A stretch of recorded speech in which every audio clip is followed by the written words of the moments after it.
This Zoom replay video was originally streamed spring 2020 by the Dalai Lama's Center for Ethics and Transformative Values at MIT, Tibet House US, and Menla Online. To learn more about upcoming online offerings, please visit our website at tibethouse.us.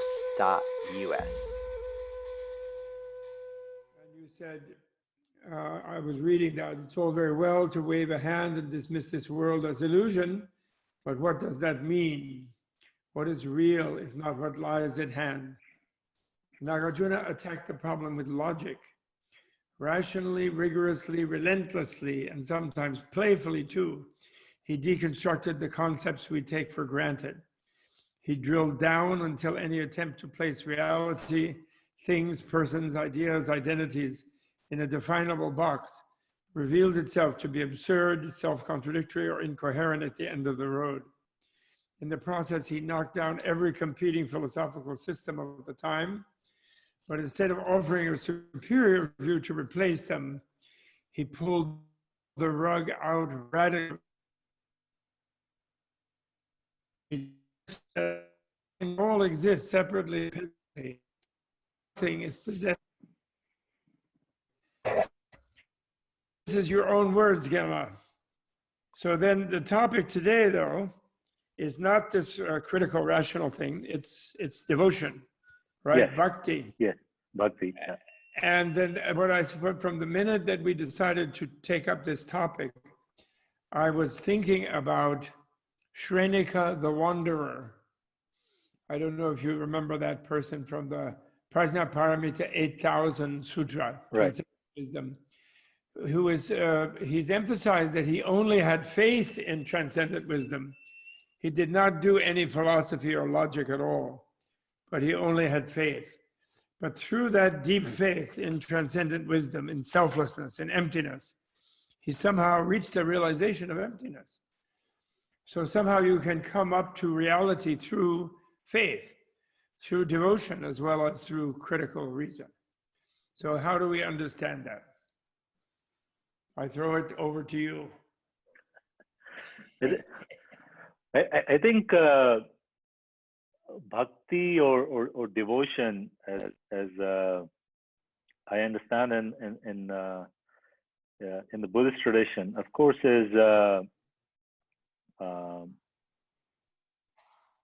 mean, the first thing to recognize is that attention is precursor to devotion, meaning that whatever we attend to initially, or whatever our object of attention becomes, if we tend to it, then and groom it well, then it might become an object of devotion. But Shraddha, the Sanskrit that we use to describe faith as a means of practice of devotion, I think in the Buddhist world, it implies that there ought to be a sense of knowing, that there ought to be a sense of clarity towards the object of devotion, as opposed to just the blind form of devotion that oftentimes we simply assume that it should be. So there's the sense of, the process of familiarization, the process of gaining a level of clarity, such that the path of devotion progresses in that manner. However, I think the challenge is that even if we take sort of, Nagarjuna's perspective, who was such a great master who not only wrote literature on Madhyamaka, on Shunyata, but he also wrote beautiful praises to the Buddha. His devotional praises are remarkable works of poetry. And to think that somebody who could simultaneously balance his understanding of emptiness and his sense of devotion I think that's what the remarkable paradox in the Buddhist tradition is. That recognizing that even the object of devotion at certain stages is simply a projection, is simply an illusion of some sort. But the more clarity we gain, the more we are able to sort of, and I think we can go more deeply into this also in terms of devotion, both as a path and as a result stage. That as a path, it has the functionality of minimizing or eliminating the self or the ego. And as a goal, the experience of perhaps non-duality of some sort. I think that's how I would sort of distinguish it, at least with perhaps other forms of bhakti, and that it may start with dualistic tendencies, but in order for it to be bhakti or devotion par excellence, that we have to get to a non-dual stage. Now I will let the Pandit comment on it. Well, I have a funny comment in mind. It came to mind. Yeah. I was thinking that one of my teachers when I was an undergraduate at college was a psychologist named Erik Erikson.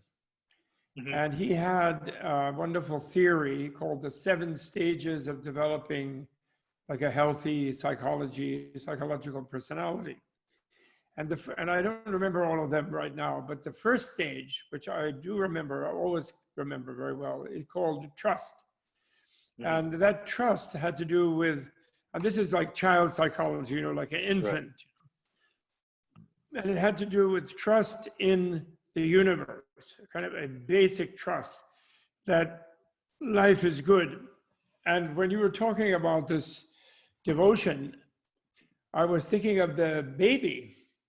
When the baby comes out of the womb, after the very difficult birth trauma,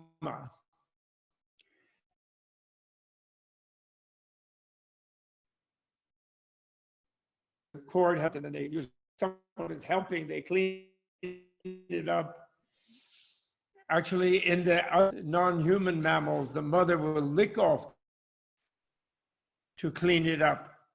But then anyway, in either human or other higher mammals, there's this thing of where the baby just opens its mouth like that, and it trusts that the breast will be good, that there will be milk flowing that reality will be flowing toward it in the form of food or milk, which is an extraordinary thing in a way, especially if you have the Buddhist biological view, not a mystical view, but a biological view, which is that baby had a previous life, either as a human or as some other kind of animal. And that somehow it had worked its way up in the forms of life toward the higher form of life from a Buddhist scientific perspective, that life is good, that reality is good, that the default expectation from the otherness of the universe, the universe's alterity, the default expectation is that goodness will come toward you, and you can open yourself to goodness, and it opens their mouth. And I remember Dharmakirti, the famous Buddhist logician, Indian materialist, who was a logician and an epistemologist. And in his argument against the Indian materialist who disagrees that there was a former life and a future life, even in Buddha's day and Dharmakirti's day, thousands of years ago, he says this thing about that the baby opens their mouth without being instructed to do so. They've actually been fed by the umbilical cord for 10 lunar months, 9 solar months. And therefore they have no idea what their mouth is for, actually. They're like a fish, they're underwater, they're getting it through the bloodstream, the oxygen. But the minute it's outside, opens the mouth and seeks to nurse.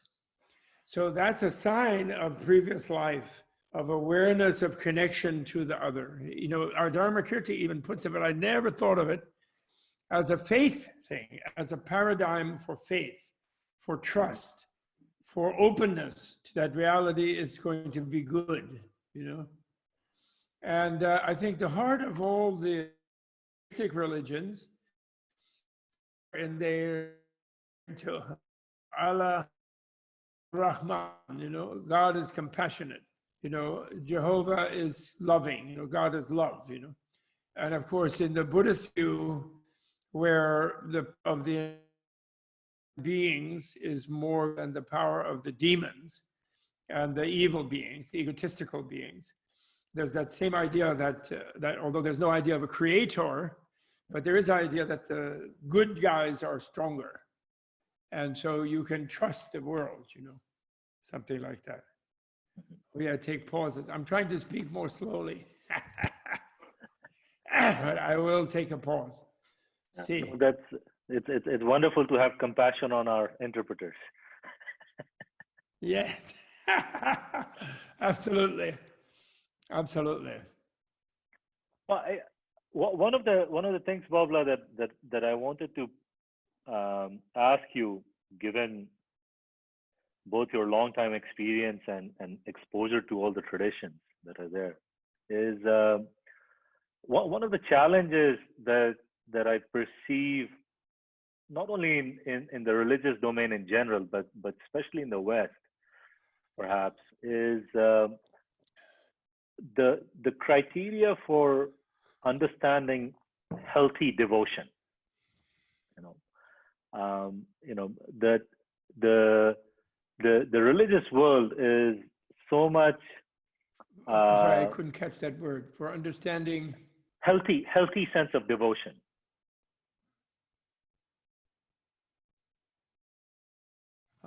Froze. Rinpoche has frozen. Okay, are you back? Yeah. Yeah. Understanding a healthy sense of devotion. Yes. Oftentimes what happens is that we hear simply, anecdotes around people's blind faith in teaching or teachers or a tradition. We hear about exploitation. We hear about a sense of submissiveness and so on. But somehow sort of in all that noise, we lose the sense of the beauty around devotion, the beauty around the practice of devotion. In your own experience, how would you suggest that individuals might be able to discern between unhealthy versus healthy forms of devotion? So we spoke about trust, we spoke about clarity. Right. What other criteria would you suggest? Well, I think that blind faith is not recommended, and knowing faith and reasonable faith is recommended. And what is coming to my mind so much nowadays, I don't know why, since I retired from the university, and is the shortcomings of Western culture. In the sense that although I know that there's an element in all the Eastern cultures as well, but this is getting more and more vivid to me somehow. I wish it had been much a long time ago. And that is that authoritarian cultures, countries run by dictators or tyrants, and or built around the patriarchal family where the father is kind of a tyrant. Those cultures indicate or have a presupposition that life is dangerous, that reality is bad. We have slogans in English like ignorance is bliss. So it's better not to know what reality is. And then you can have a fantasy, that live in a fantasy world, and maybe you can kind of dream up that it could be okay, even though you know it isn't. And so common sense tells you it isn't. So that is is a disease implanted in human beings by authoritarian cultures who want to say that your life is not working out unless you depend on me, the king, or on me, the high priest, and on God behind me. And then, well, God is good, and he'll take care of you later after you die. But during life, you're going to have a hard time. It's a veil of suffering and tears and things like that. And I think Buddhism can be misunderstood that way very easily too. Like you're just going to suffer. So if you accept the idea that you're just going to suffer, I'm going to pause. I'm going to pause for translation.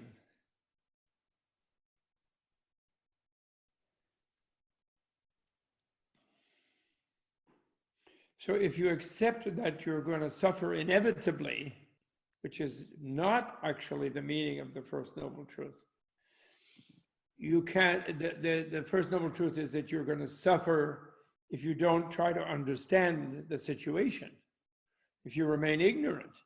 Precisely, ignorance is suffering, not bliss.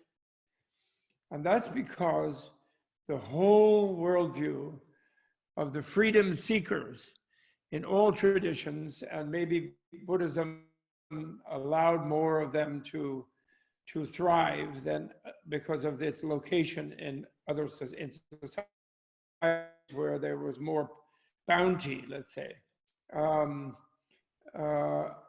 Reality will take care of you. There's a silver lining.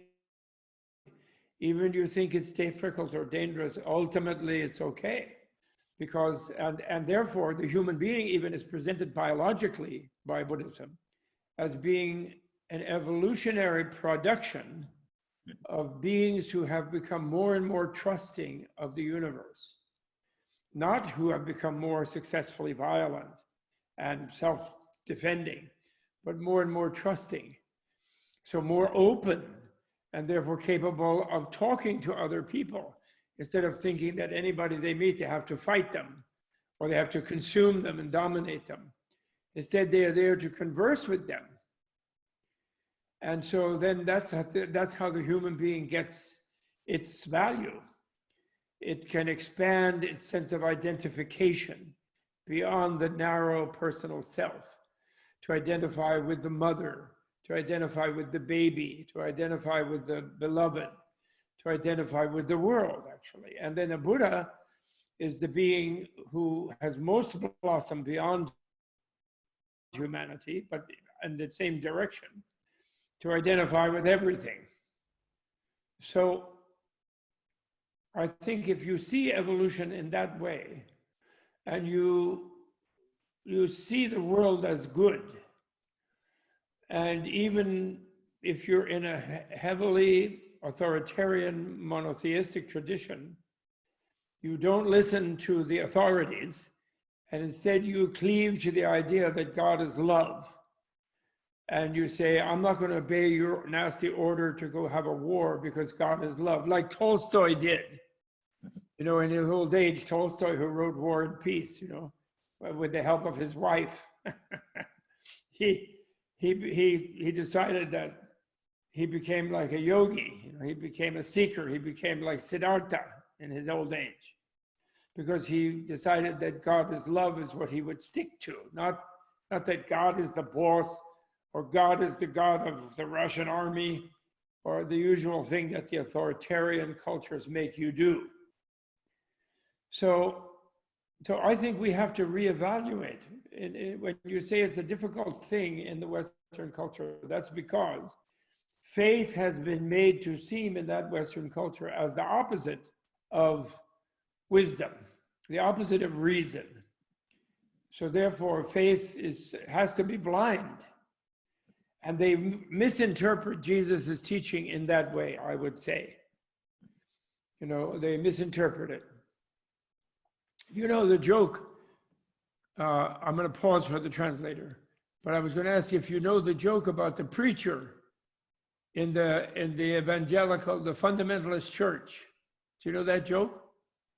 No, please go ahead. Tell us.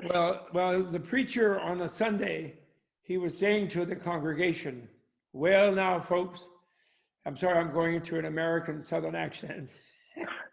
He says, well, now, folks, you all are faithful. That's wonderful. Now, I want you to tell me, what is faith? He says, and nobody speaks up. And so he repeats, come on now, y'all. What is faith? You hear in church, what is faith? And then there's only one little boy in the front row, and he's like practically dislocating his shoulder because he's waving his hand. And the preacher says now to the folks, he says, now aren't you all ashamed? You are grown beings and educated persons, and you can't tell us what faith is, but little Johnny wants to tell us. And again, he tries, they don't speak. So finally he says, okay, little Johnny, tell the good people what faith is, since you seem to be the only one who knows. Yes, I do, preacher, he says. He says, okay, what is faith, little Johnny? And little Johnny said, yes, preacher, faith is believing what you know ain't true. That's what he said. And that joke was told to me by a theologian at the University of Chicago Divinity School, a very famous one. So he's showing their idea. True faith is what you know is not true. You believe in that. And Buddha will not agree with that. There's a kind of faith like that. But the problem with that kind of faith is it is weak because it's there for no reason. And therefore, if something else comes up, like a better God, a bigger, stronger one, a more convincing authority, a more dominating boss, then you'll switch your faith. But when faith is accompanied by reason, by knowledge, yes, I should have faith in this because it makes sense, then it can be much stronger. Then someone has to disprove why you shouldn't have faith. So anyway, I hope that answered the question. It does. No, thank you. I like the joke. And it's always hard, it's hard for people in our Western cultures not to think that they're the greatest and to think they have something to learn from some other culture, but I think we do, Jesus was from another culture himself, Yep. In fact, if people want to be good Christians, for example, they should realize that Jesus was from the Jewish culture. And he did a revolution in that culture, but within the terms of that culture. And Muhammad, same. And Moses was same.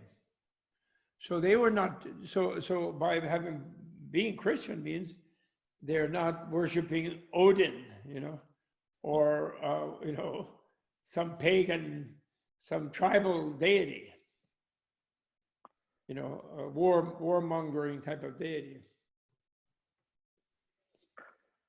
But so just to recap, I think one of the things that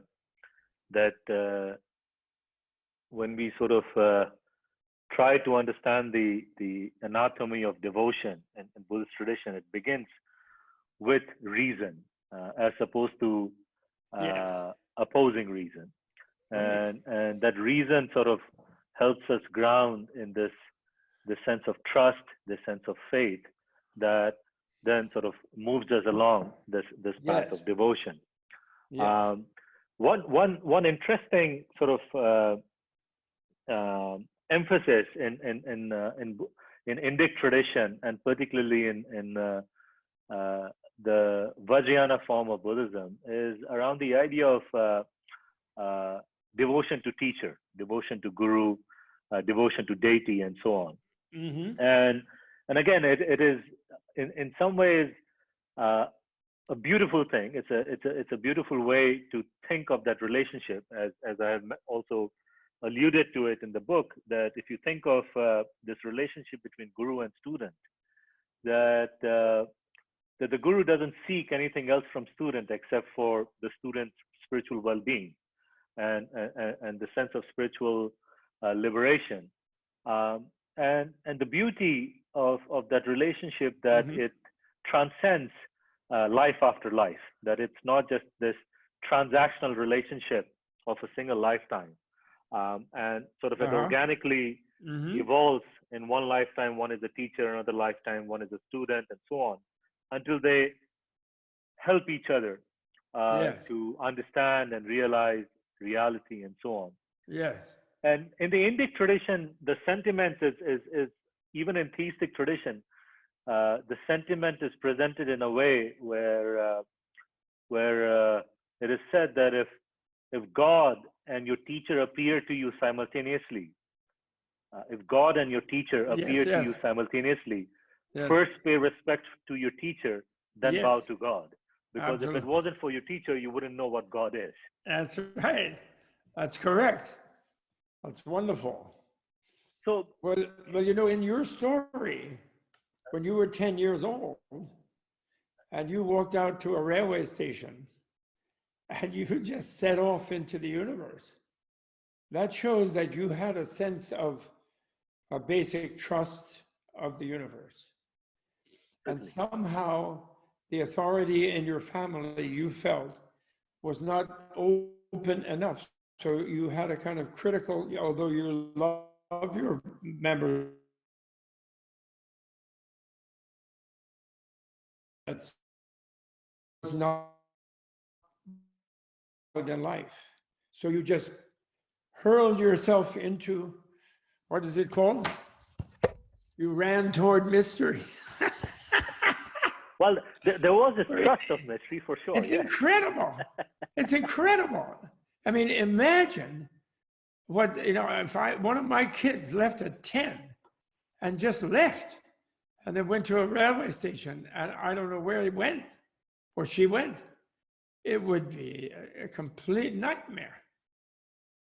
It's so trusting. Actually, it's so trusting of the world, you know, which means that earlier in your life and in your previous life, you had an innate sense of the goodness of things, that you could trust yourself like that. You were maybe scared. You must have been scared. I think you say you were a little uncertain, but you just had to go. Can you explain more of that feeling at that time? I think there was this sense of course, you know, I was in a state where I felt like I was being guided towards something. But once in a while, there will be this sense of reluctance that will arise. You know, I was still 10 years old. And as you know, Indian railway stations are not the friendliest of places in the world. And Indian trains, you know, that carry 100,000 passengers at a time are not the most welcoming of places. So there would be these moments of reluctance that, but there wasn't a doubt that was arising that am I doing the right thing or am I going in the right place? So you're right that there was this natural trust in the process that was just there. Yeah, it's amazing. We wait for a translator. It's beautifully described, but when I was reading that chapter in the book, I was horrified, being a father myself. Yeah. No, I think that's so, you know, I mean, on the one, I know you were going to be all right because here you are. You know, I'm reading a memoir. No, you're right. I think as I mentioned there, that I think my parents were completely horrified, and I did not actually appreciate how horrified they were until much later in my life. I know. It actually reminds me, our eldest son, Gandhan, when he was just walking in 3 or 4, practically just started walking. We used to go to the park in Cambridge, that park, I forgot, out Route 2, you know, at the beginning of Route 2, there was a park, I forgot the name of it, I can't remember the name. And we used to go to that park often from where we lived in Cambridge. And he would just walk away from where we had our little picnic or whatever. At some point, he would just walk away. And we noticed that he would walk away. And then if there was somebody walking, he would chat with them and then walk with them. And one time we decided, let's test him. Let's see when he turns around and comes back. And he never did. We had to sneak, we were sneaking behind a tree, trying to see how far he would go. He was walking with somebody and he just kept going. And we finally had to go and retrieve him. And then when we went to India when he was 3 years old to do a PhD research, the doctoral research in North India, he would also walk off in a bazaar.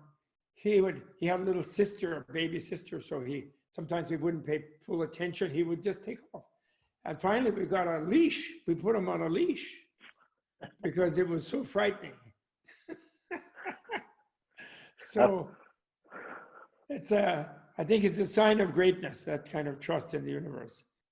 Menla, and this is also, this is important, about you are a mendicant, a Buddhist monk, or what we call monk in the West. And we have a feeling about people who are monks in the West, that they don't like life, that they don't want to have a family, they don't want to be this, and life sucks, and they're going to go and devote to God, and maybe they're going to go into some mortifications and things like that because they're against life. And so when we think in Buddhism, we project that onto the Buddhist mendicant. So I always insist that in all of the translations of the Buddhist literature, anyone who says, when Buddha says bhikshus, then people translate monks, blah, blah.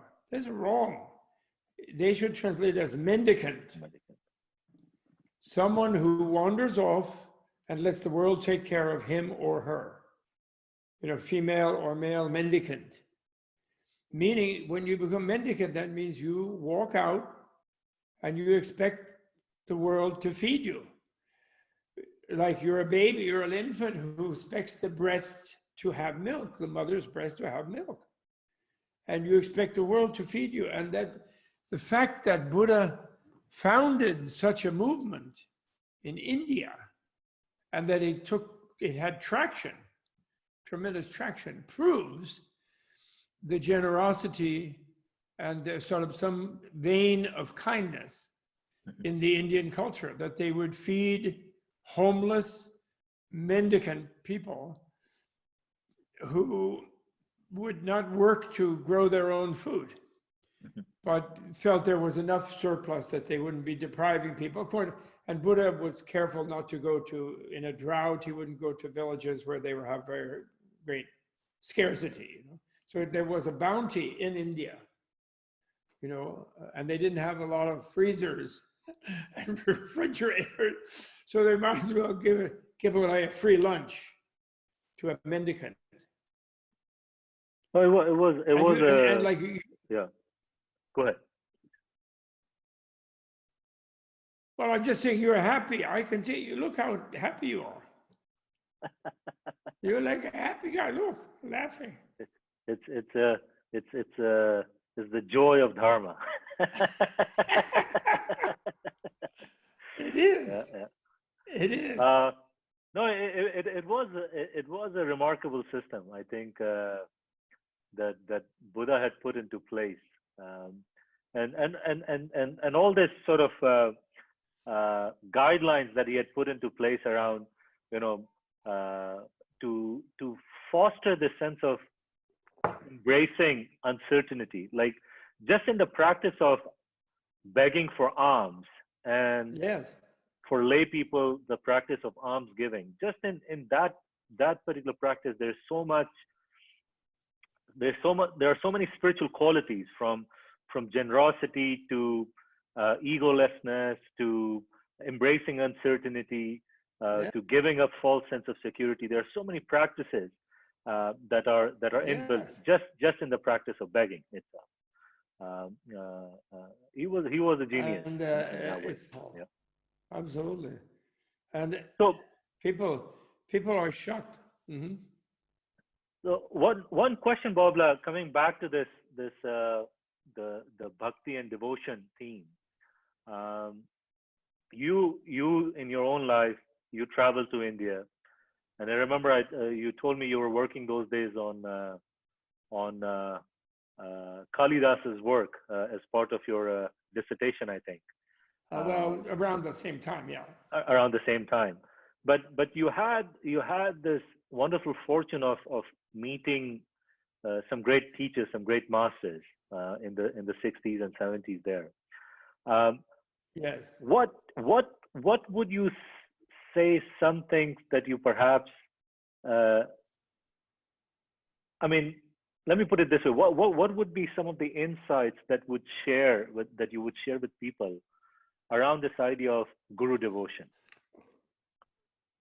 Right. Well, one thing is that without knowing why, I saw quite great teachers who were Sufis, who were Christian monks, who were swamis, and I met, I sort of hung around in different ashrams and things along my way from Europe to India. I went as a fakir.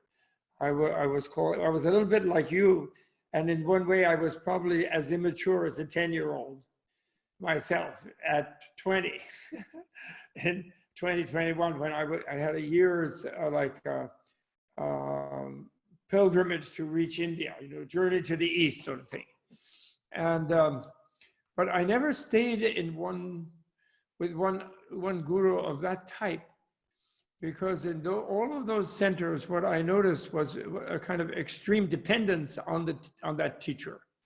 True. And in a way, maybe it was my egotism, or maybe it was my instinct.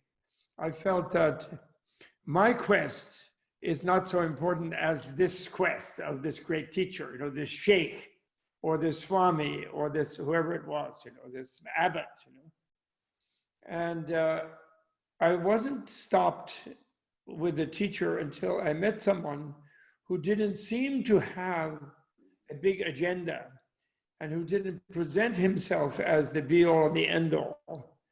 And then, and as I told a friend of mine, when I met my original guru, which I actually met in New Jersey after going all the way to India, I came back to Jersey.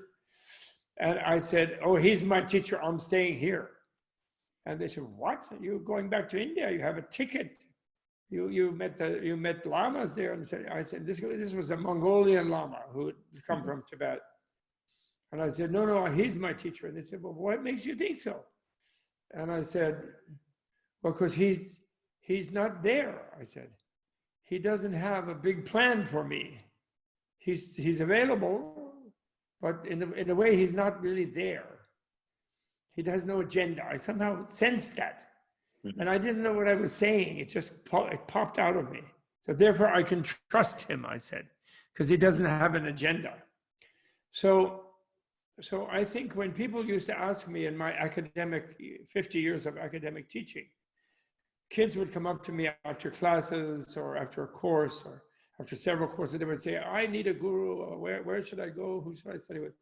And I never transgressed that boundary in academia where you don't proselytize. And I never said, "Oh, go to such and such a lama or such and such," even to any of my own teachers. I never said that. I never did that. But what I said was, well, I don't do that in the academy here. You have to decide yourself what you want to study. But I can give you a rule of thumb if you go looking around for teachers. And that is, the teacher who is welcoming and friendly and answers your questions, but makes no effort to and doesn't discourage you from going and studying whatever else, then that's a person you could maybe rely on. The one who, when you arrive, says, "Now you have arrived. This is the end. One-stop shopping. Don't ever ask anybody else another question. I've got all the answers for you," etc. And that one you say, "Oh, Guruji, thank you so much. How wonderful. I'm very eager to learn. I'll see you around." And then if they really pressed me, I would say, second thing is, look at the students of that teacher, and if they seem overly dependent, who've been there for a long time, and they don't have so much initiative, and they're always looking and they're wanting to get close to the guru and all that all the time and competing, then that's not a good sign.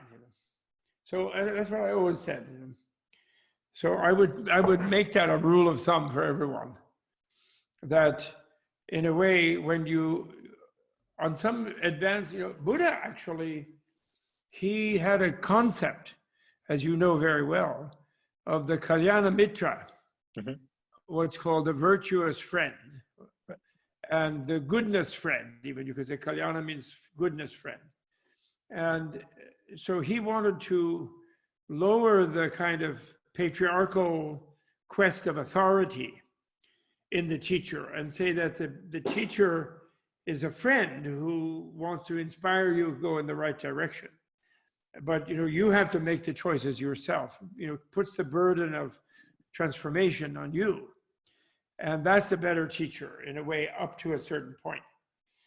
Then, of course, you get to the very advanced level, and then the guru figure becomes important again, of course. I wait for translator.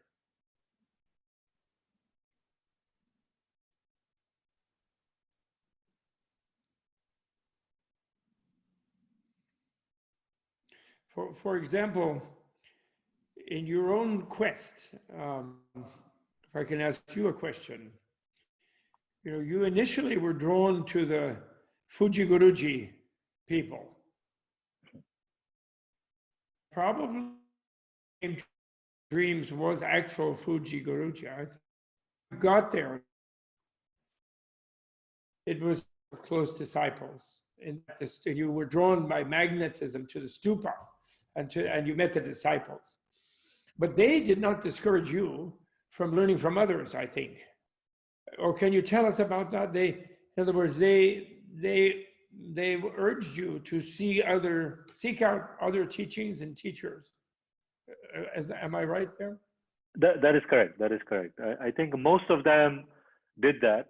I think, like in any religious organization, there were some disciples who would, of his even, who would say that this is the final place. You don't need to look beyond this. The Lotus Sutra is the most supreme of things, and you don't need to study anything else, or practice anything else.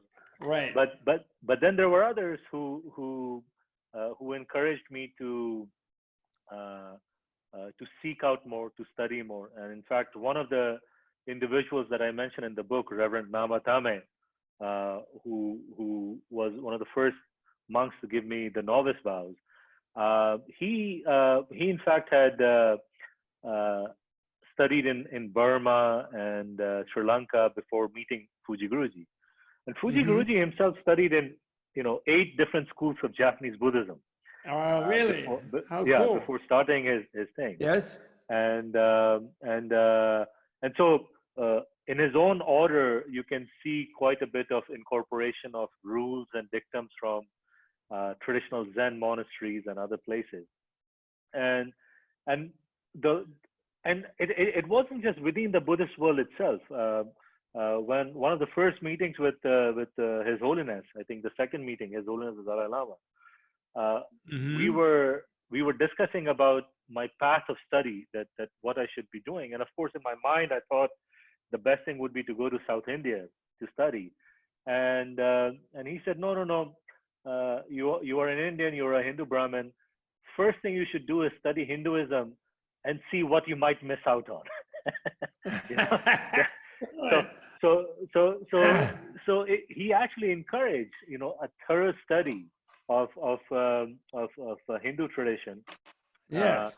And then encouraging, and he said very clearly, he said, you're not a Tibetan, so you should not take into this obligation of belonging to a particular sect or a Khamsang or something of that nature, but take on the Nalanda spirit. And that was the first time I had heard from a monk this expression of Nalanda spirit, in terms of this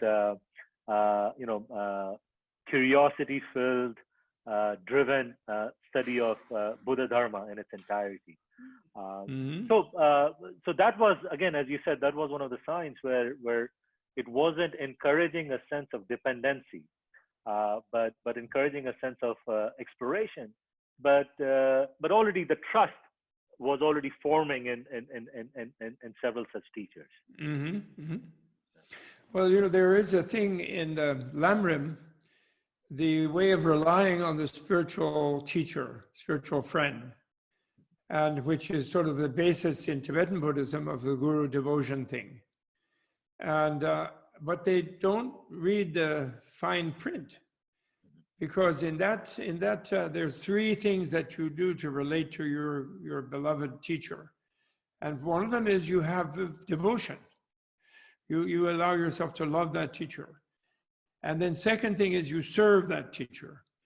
But then those are considered less important actually than fulfilling the teaching by the teacher.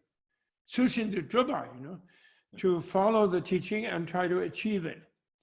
Because I think they recognize psychologically that the true source of the gratitude is when you realize the benefit of the teaching. And then you realize that the medium through which you received the teaching was really helped you, and you feel great benefit, you know?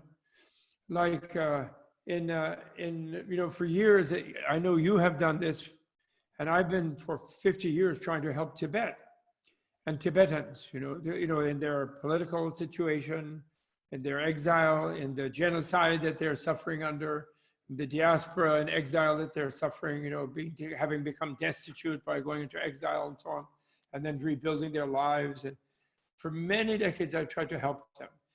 And the real reason, but at first when I was studying, I wasn't interested in that. I was sorry that bad thing had happened to them, but I was just happy to learn myself. I wanted to just learn from them. But after I felt better from what I learned, I was enjoying life more, both as a monk for a while, a mendicant rather, I should say, as a while, and then as a post-mendicant. In my case, because of my own failure to remain a full mendicant, I really felt grateful. And therefore, that's really generated in me the resolve to never give up on Tibet, which I will never do. And you, I think, are a little bit similar in the sense that you could have gone to Japan and stayed there, much more comfortable. You know, the Communist Party didn't invade Japan yet. and you could have gone to America, all kinds of things in your rebellion about the Dharma, but you went to the Tibetans. And then since then, from your center at MIT, that's an enormous help to the Tibetans. And I mean, in a way, the greatest help I feel to the Tibetans is to show the world how the Tibetan sensibility, sort of represented in the person of the Dalai Lama, which you bravely put on the name of your institution, how the Tibetan sensibility can help the whole world. I think you showed that enormously. How many countries are you functioning in? I think almost 10 now that there are programs. And ethics and transformative values is a direct benefit, and without anybody having to be Buddhist. You're not spreading Buddhism, but you're showing that the culture that Buddhism helped plant, transforming the Tibetan values from that of a conquering empire to a nonviolent, you know, Dharma culture. The fact that they actually did that in history is an amazing example, and that's what the world needs now. Of course, we need to transform from militarized world to a compassionate world, don't we? I mean, isn't that what we're about? It's about. True. No, that is the path we need to take, unless we want to just go on the path of complete extinction. That's right. Yeah. Absolutely. We're not going on the path of extinction, not at all. I think it is responsibility of the spiritual and the religious to maintain a sense of hopefulness, even in the face of utter pessimism. Otherwise, the alternates are not very good. That's why I enjoy. That's why I'm always inspired by His Holiness's sense of bright optimism. He's very realistic. Yes. Very realistic. Yes. But his sense of optimism is very contagious, and I think more than these apocalyptic mindsets today, we need more of this spiritual optimism in the world that we live in. Apocalyptic optimism. We need. That's what we need. You know, apocalyptic, apocalypso just means the removing of the veil. Yeah. It doesn't mean a battle, killing, and horrible things. It just means seeing reality by removing the veil that blocks us from understanding reality. It's the original meaning of apocalypso. It's like calypso music, apocalypso. Well, what I was also going to say is that devotion also relates to joyfulness, doesn't it? So when so the thing is that people who are going to change this world, like Greta Thunberg, they are joyful people, actually. They see the life as it could be, and then when they see people blocking that joy, they feel sad for them, and so they can be very forceful in calling them out to find joy in what is, rather than trying to change it so they can make money, and to change it, extract stuff from it and wreck it so they can just make money. Be actually joyful where they are, be content with what is. That's really key. So I think devotion also comes from gratitude for joy. I'm so grateful to Buddha and who opened the door to human beings in this era to see that nirvana, that's the real reality. This third noble truth is the one that I'm really, that I'm so now that I'm older. No, it ought to be the focal point. I think people just get lost in the first two noble truths, but it's the third noble truth that is the nirod, that is offering hope. And all of practice should be about it. Yes, and even the idea that it is of the four truths, it's the only real reality. The others are illusory in some way.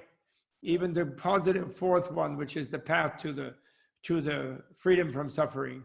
But the freedom is the ultimate thing, really. Emptiness is really freedom. Right. Freedom of being fully committed to a joyous relativity. That's what it is. And you show that. We're going to talk about that in the next one, right? The new normal, how we can make that happen after this momentary lockdown that we're in now, terrible suffering. I think the next theme, it is important to sort of explore the idea of a new normal rather than just giving into this habitual cycle of going back to old forms of misery, but just seeking it just because it is familiar and we feel comfortable with it. Right. So it is important that. So you were thinking that the chapter where you have that vision, your second supernormal event, where you went and you danced all night to Krishna with a guy who was dead, with a bunch of ghosts. And you again were still a little boy and you were struggling with your father and your family because you wanted to be a mendicant, But by the way, do you realize that Nagarjuna also had to leave at a young age like that? But he was lucky. I heard that later on, yeah. But he was lucky, do you know what I mean? In the sense that he got terribly sick. And then the doctor said he's going to die if you don't give him to the mendicants. Don't let him become a mendicant ahead of time. So if you keep him in the house, he's going to die. Right. So no doctor was telling your dad and mom that if you couldn't follow your bliss, you would be sick. So you had to battle it out yourself. So anyway, when you were doing that, suddenly you found this joyful thing of Krishna. right? Krishna and Radha, I always think. It's not just Krishna, it's Krishna and Radha. To mom and dad, Mr. and Mrs. God having fun.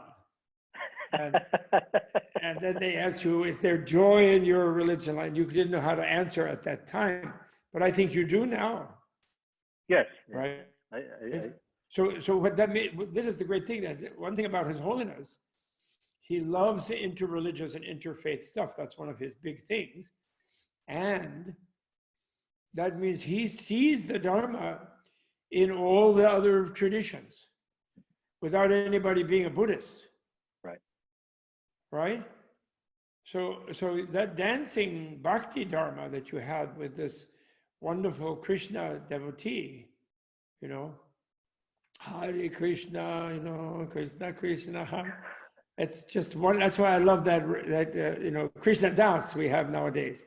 He loves the Dalai Lama too, and he loves Buddhism, but he sees it all in Bhakti toward Krishna at the same time, beautifully. And you feel the heart of Buddha's heart there. I feel Buddha's heart there. But I never would have thought so when I was younger. Oh my goodness, was I only Buddha, Buddha, Buddha, I think that's the beauty, that once you're able to discover that sense of joy in your own practice, you're able to see the joy in other traditions as well. And that's one of the things that His Holiness has been able to do so beautifully, without proselytizing or anything, which is to, in some ways, reintroduce the essentials of Dharma to individuals based on even their tradition and so on. And I think this element of joy and devotion, I think without it, our practice becomes very brittle. Without it, our practice becomes very dry. It does. That's great. I was just thinking about Russians. Russians nowadays love yoga. There's a huge thing of yoga.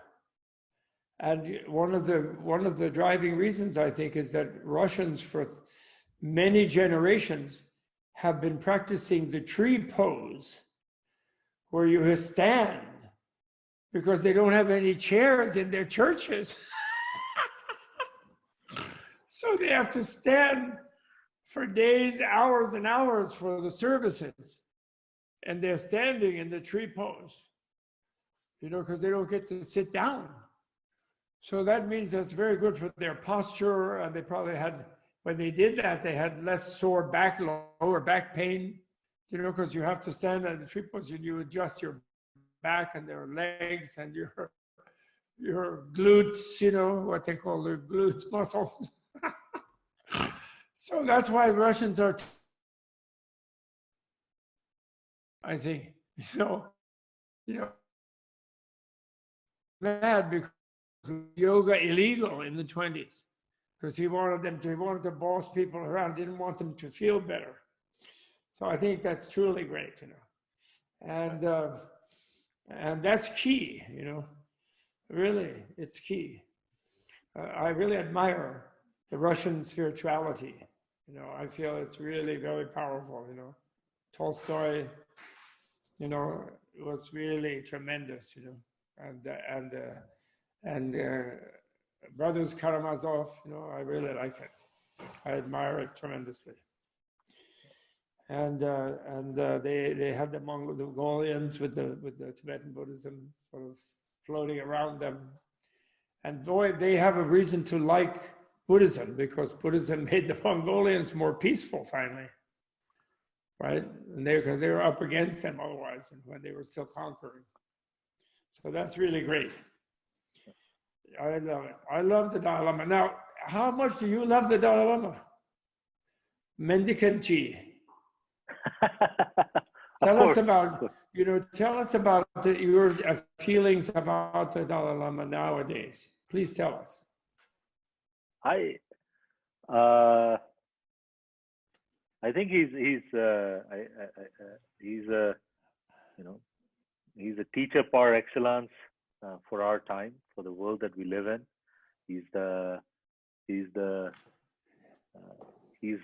I think the definition of kindness. He's the definition of what moral leadership, what ethical leadership ought to look like.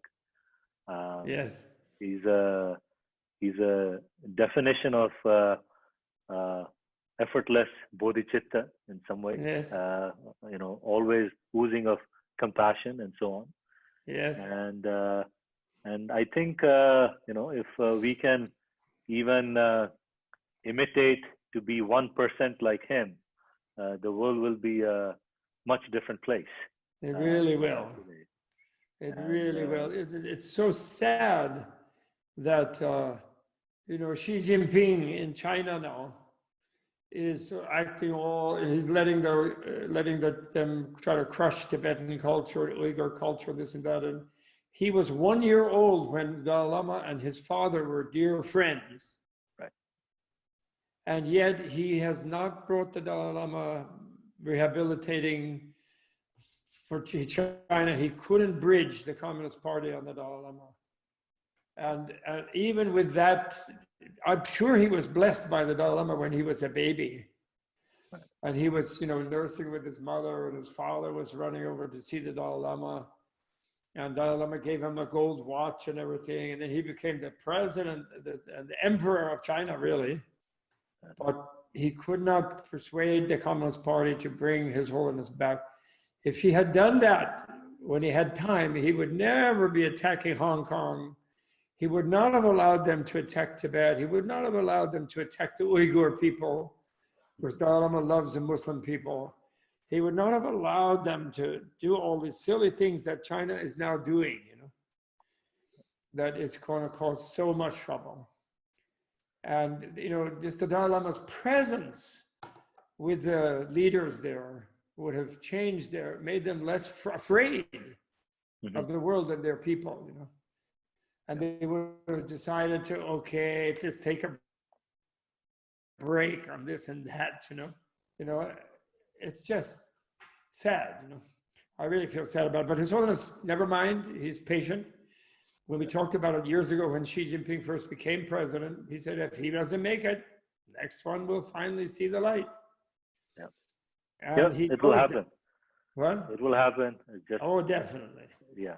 Nobody can, in the modern time, with the brilliant, inventions that Manjushri inspired scientists to create, and Facebook and internet and all of these incredible things that weave all the human beings together.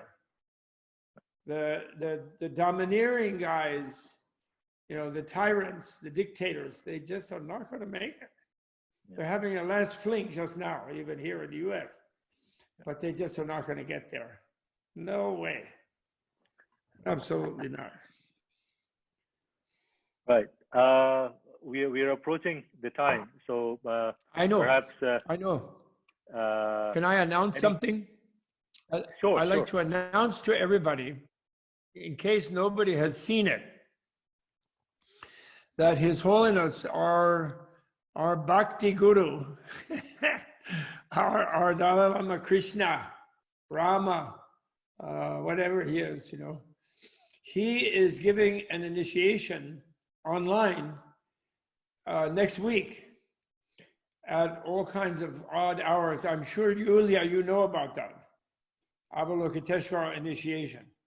And I'm really happy to say that on the second day of that initiation, he's going to do a second form of Avalokiteshvara called Avalokiteshvara Simhanada, Senge Jato, the lion's roar Avalokiteshvara, who is really beautiful. He looks like a little bit like Shiva, actually, like a yogi. And he's very, very, he has a staff, like the medical staff of Asclepius, of what's his name, the oath, the Hippocrates, the medical staff, the serpent around the staff. And the reason he's doing that is because the Nagas, the dragon water beings, could help on this virus. And they can intermediate between the animals and the viruses and the humans, and they can give strong blessings from their ocean, underwater, underground fastnesses. And so this is a form of Avalokiteshvara. If we all recite his mantra, Om Ahri Sepanada Hum Pe, after we have the authorization to do that, this might help all the people to have less of this terrible suffering. Okay? So I hope everyone in all time zones, it's going to be very late at night here in New York, about 11:30 p.m. on the East Coast of US. And out there where you are, that means like 9:30 or 8:30 p.m. So it's a good hour for you. And in Russia, it'll be a good hour, I think. So, and in Latin America, it'll be late. So you have to take a nap in the afternoon and then be aware. And this is his first time, I think, of formally giving initiation over the internet in the era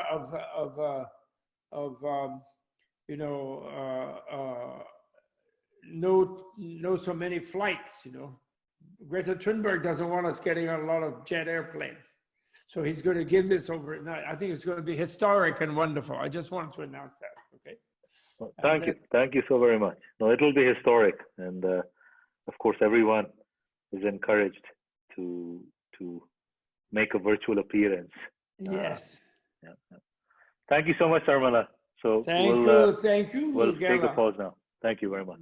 See you next week. Mendicant, please don't think of yourself as a monk. You're a mendicant. Be a mendicant. Be the happy mendicant. It's so valuable. I truly, deeply respect it. I'm so proud of you for it, really.